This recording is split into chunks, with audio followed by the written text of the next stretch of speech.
स्वस्ति श्रीगणनायको गजमुखो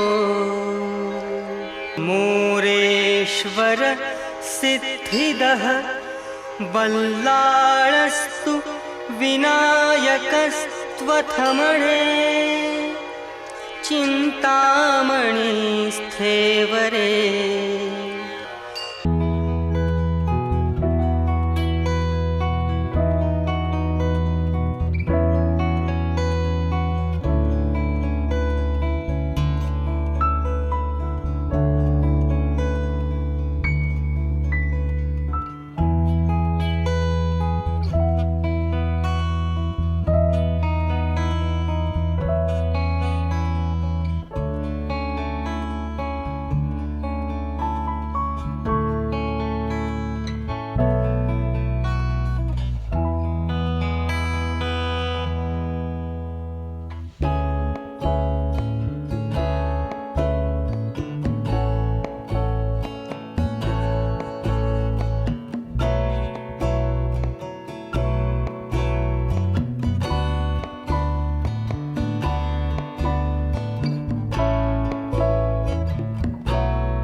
ऋषितुल्य कुटुंब वत्सल नानासाहेब यांचा जन्म दोंडाच्या पंचक्रोशीतील नामांकित शिंदे घराण्यात स्वर्गीय सुखलाल यादव बडगुजर उर्फ सुखलाल तात्या व भाटपुरा येथील स्वर्गीय शंकर गुरुजी जाधव यांच्या भगिनी तापाबाई यांच्या उदरी 3 डिसेंबर 1933 रोजी झाला.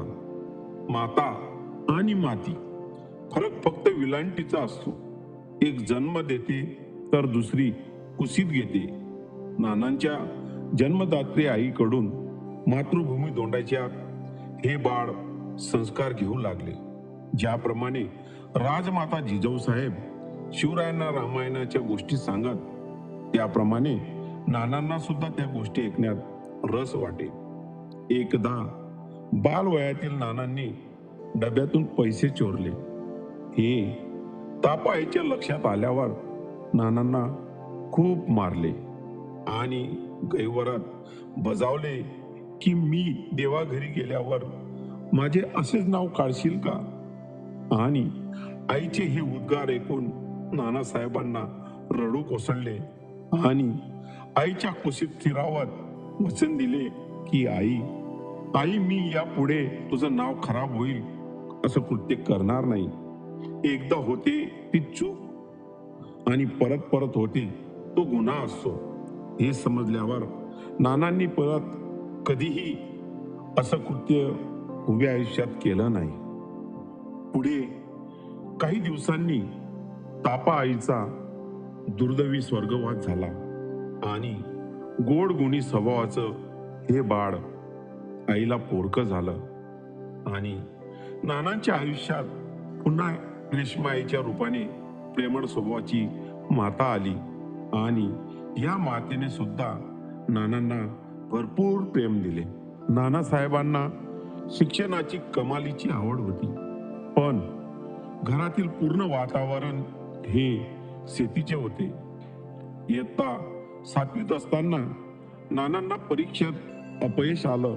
स्वर्गीय मंदाकिनी टोणगावकर ह्या नानांच्या शिक्षिका होत्या.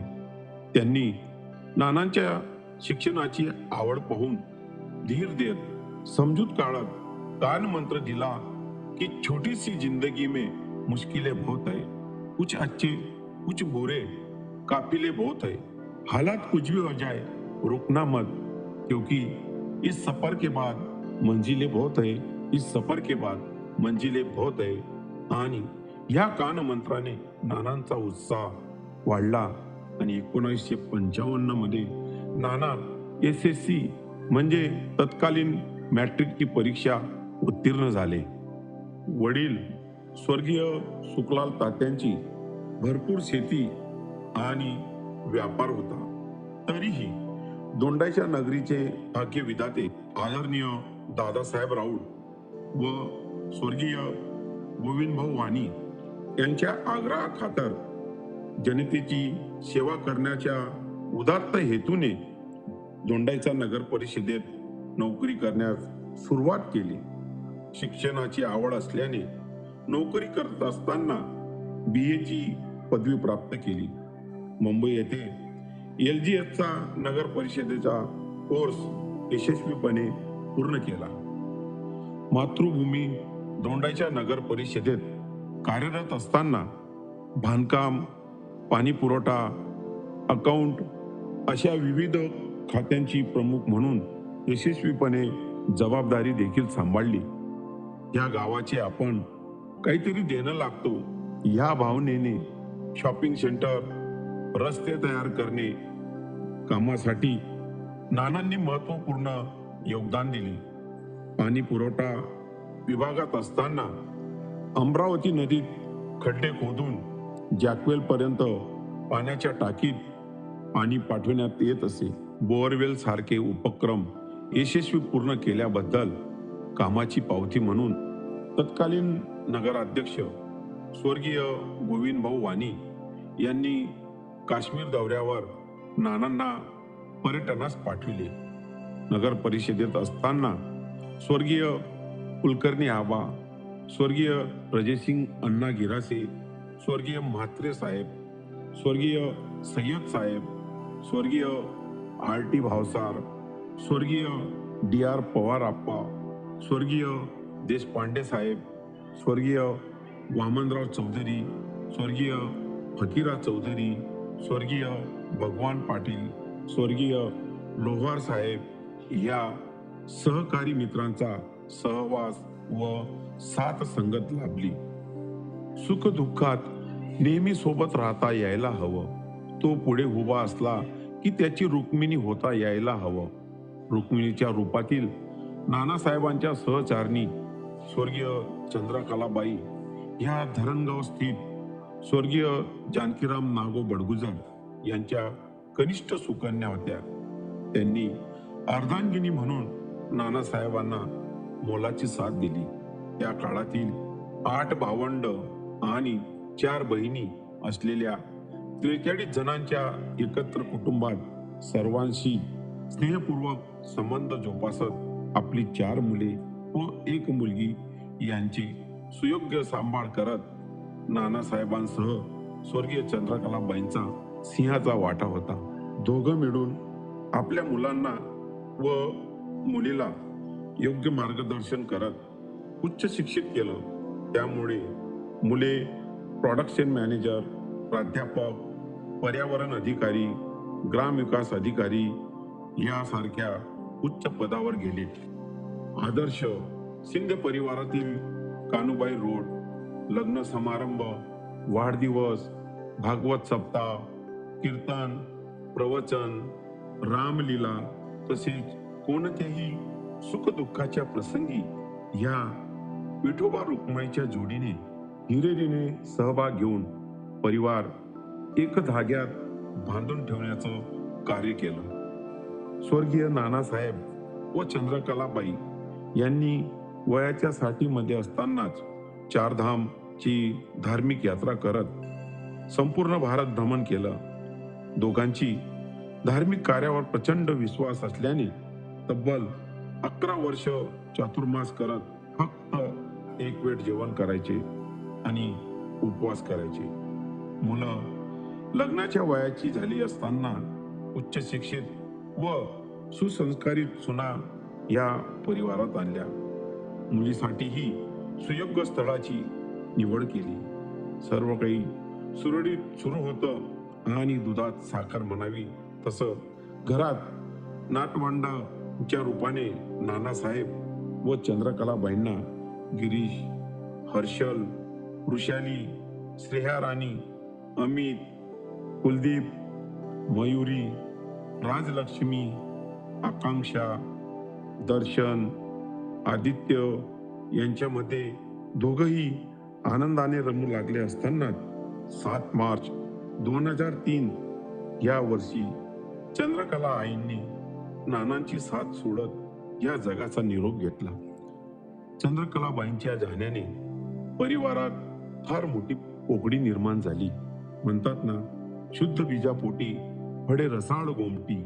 आणि त्यांच्या दोघांच्या वेलीला आलेले मुलरूपी फळ यांनी नानांना आपल्या अर्धांगिनीची उणीव कधीच भासू दिली नाही. नाना आपल्या नातवंडावर अपार प्रेम करत त्यांना दुधावरची साय म्हणत. नातवंडांनाही आपल्या बाबांचे खूप आकर्षण होते. नानाही त्यांच्यामध्ये गप्पांमध्ये तासनतास रमत असत. संपूर्ण कुटुंब नानासाहेबांचा वाढदिवस मोठ्या उत्साहाने साजरा करत आणि तशी इच्छा नानांचीही असे.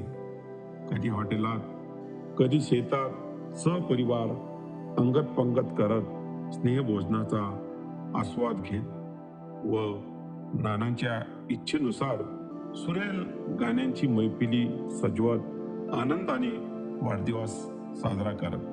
नानासाहेबांच्या वाढदिवसाला मुलगा महेंद्र जनसेवा रोटी बँक मार्फत गरजूंना अन्नदान करे, तर बाळकृष्ण हा शाळेतील गरजू विद्यार्थ्यांना वह्या, पुस्तके व फळं वाटप करे.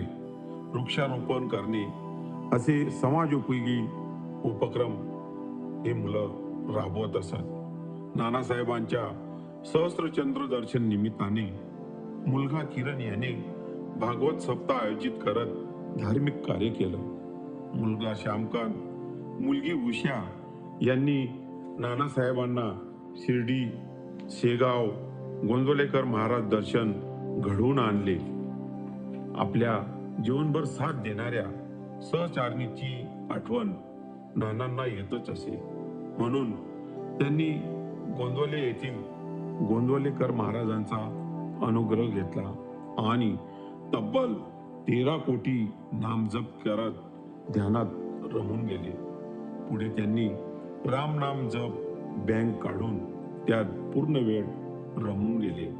300 पेक्षा जास्त साधकांना त्यांनी सदस्य केलं. साधकांना राम नाम लिहिण्यासाठी स्वखर्चाने पुस्तकं दिली. पूर्ण लिहून झाल्यावर परत नवीन विनामूल्य पुस्तकं उपलब्ध करून देत लिहिलेली पुस्तकं नानांनी मंदिरात जमा केली. त्यामुळे शेकडो ज्येष्ठ नागरिक व साधकांना मनशांती लाभली व त्यांच्या अडचणीही दूर करण्याचे पवित्र काम नानांनी केलं. हे धार्मिक कार्य सुरू असतानाच नामस्मरणात सोबतच नानांना नातवंडांच्या दैदिप्यमान यशातून ऊर्जा मिळत गेली. चिरंजीव गिरीश शहादा कॉलेजला प्रोफेसर झाला. गिरीश पत्नी उच्च शिक्षित सौ जयश्री हिच्यासोबत स्वतःचे घर बांधून सुखी असल्याचे समाधान नानांना लाभले. डॉक्टर श्रेया राणी पती डॉक्टर प्रशांत बडगुजर यांच्यासह वैद्यकीय सेवा करत आहे. डॉक्टर वृषाली पती डॉक्टर चेतन यांच्यासोबत सुखी आहे. डॉक्टर हर्षल पत्नी ॲडव्होकेट काजल सह मुंबईत स्थिरावला आहे. अमित याने अमेरिकेत शिक्षण घेऊन कॅनडा येथे सिनियर डाटा सायंटिस्ट म्हणून आपली पत्नी सौ मीनाक्षी हिच्यासह कॅनडात स्वतःच्या घरात वास्तव्यास आहे. इंजिनियर कुलदीप पुण्यात पत्नी सौ संस्कृतीसह स्वतःच्या घरात आनंदी आहे. डॉक्टर राजलक्ष्मी ही पती डॉक्टर जयेश बडगुजर यांच्यासह नाशिक येथे वैद्यकीय सेवा करत आहे. कुमारिका मयुरी ही संभाजीनगरला गव्हर्नमेंट डेंटल कॉलेजला MDS करीत आहे. देश पातळीवर नीट PG या परीक्षेत 33वा क्रमांक मिळवत परिवाराला साजेसं यश तिने संपादन केलं आहे. कुमारिका आकांक्षा पुणे येथे इंजिनियर आहे, तर दर्शन हा मुंबईला गव्हर्नमेंट मेडिकल कॉलेजला MBBS ची पदवी मार्च 2025 मध्ये पूर्ण करेल. सुरू असलेल्या 12वी परीक्षेसाठी चिरंजीव आदित्य याला नानासाहेबांचा आशीर्वाद व शुभेच्छा लाभल्या आहेत. अशा या बहुगुणी नातवंडामुळे त्यांचे दिवस आनंदी व समाधानाचे गेले. नातवंडांच्या आठवणी आपणास सदैव राहाव्यात यासाठी नानासाहेबांनी आपल्या ध्यान कक्षेत त्यांचा नावाचा फलक लावला आहे आणि तो फलक पाहून त्यांना सदैव आनंद मिळत असे. आपल्या चौथ्या पिढीतील पतवंडे समृद्धी, सुश्रुत, श्रीहान, श्रीमद, वरद हे पण परिवारासम गोड गुणी आहेत. गुणी गोंडस पंतू अर्णव याला पाहून नानासाहेब खूप आनंदी झाले. त्याच्यासोबत मनसुख खेळण्याचे समाधान त्यांना लाभले. नानांनी कविता, लेख, बडगुजर उवाज, बडगुजर दर्शन, सकाळ यासारख्या दर्जेदार वर्तमानपत्रातून प्रकाशित केले. सर्व लेखन साहित्याचे एक सुंदर पुस्तकच त्यांनी आपला मुलगा प्राध्यापक बाळकृष्ण शिंदे व मुलांकडून करून घेतले. नानासाहेबांनी आपल्या सेवेत केलेल्या उल्लेखनीय कामाबद्दल तसेच समाज प्रबोधनासाठी विविध लेख व कवितांचे लेखन केले आणि आध्यात्मिक क्षेत्रात प्रगती तसेच कुटुंबाला घडविण्यासाठी मोलाचे योगदान दिल्यामुळे मुंबई येथे एका दिमागदार सोहळ्यात समाजभूषण पुरस्कार बडगुजर समाज उत्कर्ष मंडळ यांच्या वतीने नानासाहेबांना देण्यात आला. विविध गुणांचे धनी असलेल्या नानासाहेबांना खरी मोलाची साथ लाभली ती म्हणजे आपल्या दोंडाईच्या नगरीतील सुप्रसिद्ध असलेले रावल परिवाराची. रावल परिवार आणि नानासाहेब यांच्या शिंदे परिवार अतूट नातं यांचं त्या पिढीतही होतं आणि आजच्या पिढीतही आहे आणि ते नातं असंच सदैव अबाधित राहील. शेवटी नानासाहेब यांना भगवंत आपल्याला बोलावत असल्याची चाहूल लागली की काय. आपला मुलगा महेंद्र व बाळकृष्ण यांना 1 महिन्यापूर्वी प्रदीर्घ यात्रेला जाणार असल्याचे नानासाहेबांनी सांगितलं. श्यामकांतला शेतामध्ये जाऊन त्यांच्या अंतिम संस्कारासाठी जागा निश्चित करायला सांगितले. 2 दिवसापूर्वी दवाखान्यातून आग्रहाने घरी आले. संपूर्ण कुटुंबाशी गप्पा केल्या. मी आनंदी आहे, मी समाधानी आहे, माझे जीवन सफल झाले, माझा संसार सुंदर झाला अशा गप्पा रात्री 9 पर्यंत केल्या. सर्वांचा ग्रुप फोटो घेतला आणि माघ पौर्णिमेच्या सिंहस्थ पर्वणीलाच नानांनी ब्रह्ममुहूर्तावर ही लोकाची यात्रा सुरू केली.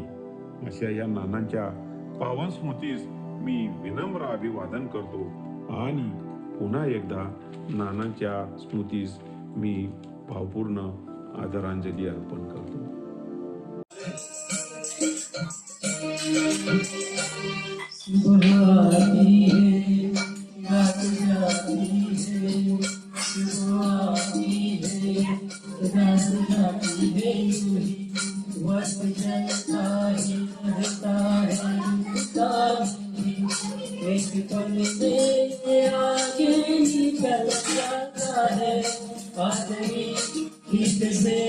देख पाता नहीं जाता है, चले जाते हैं जो दिन रात पूजा